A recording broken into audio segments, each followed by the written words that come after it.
बेहतर जीवन को हम जीना चाहते हैं, सबसे बेहतर हम अपने जीवन को बनाना भी चाहते हैं, और सबसे बेहतर हम अपने घर द्वार को रखना भी चाहते नहीं चाहते। सबसे बेहतर हम अपने घर द्वार को देखना चाहते हैं, रखना चाहते हैं। ये चाह सबकी है, ये चाह सबकी है कि अपने जीवन को वो बेहतर जीना चाहता है और अपने जीवन को वो सबसे बेहतर बनाना भी चाहता है। चाह तो है, लेकिन हम सब घर परिवार से रोज बोलते हैं, हर एक गांव से, सबसे बेहतर जीवन को यदि तुम्हें जीना है और सबसे बेहतर यदि अपने जीवन को तुम्हें बनाना है और सबसे बेहतर यदि हमें अपने घर द्वार और गांव को रखना है, तो ये सत्य को तुम धारण कर लेना कि सबसे बेहतर जीवन यदि कोई किसी ने दिया है और सबसे बेहतर यदि कोई हमारे जीवन को बना सकता है और सबसे बेहतर यदि हमारे घर द्वार को गांव को कोई रख सकता है, तो वो केवल और केवल माँ है, माँ के अलावा कोई दूसरा नहीं। वो शक्ति है, वो माँ है।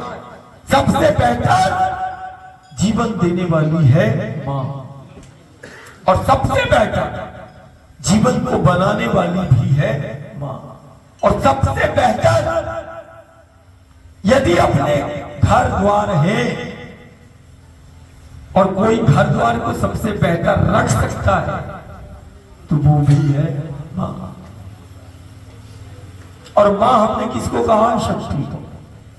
सबसे बेहतर जीवन देने वाली है मां, और मां वो शक्ति को हमने नर्मदा के रूप में पाया है।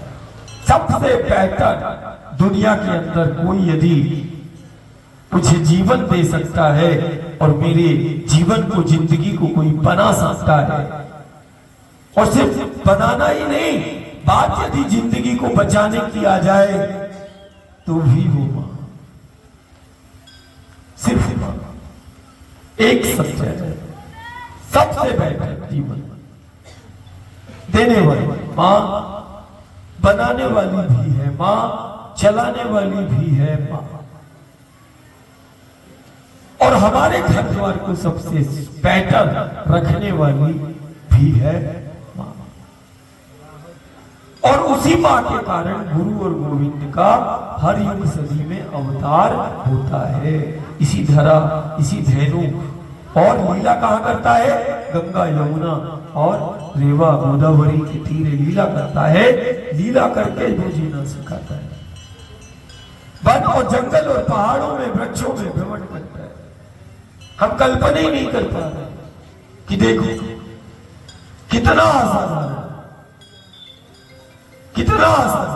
हम कल वहां पर परमान घाट, रेत घाट पर बैठे हुए, और वहां हम ये चिंतन कर रहे थे। तो वहां रेत घाट पर, उसके ऊपर धर्मशाला है, कौरव धर्मशाला, वहां एक मूर्ति लगी हुई थी। तो वो मूर्ति कब ऐसा आकर्षण रहता था कि मैंने कहा किसका मूर्ति है? बोले गंगा पुत्र का है। क्या बोला परिवार ने? गंगा पुत्र। एक ऐसा आदर्श जिसने जीकर बता दिया, जीकर बताया। आज व्यक्ति नदी संवाद की बात कर रहा है,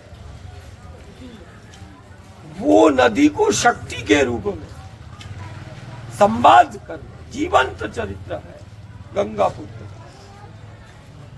कि कैसे वो अपनी मां के संग रहे और मां के संग चले, और सबसे बेहतर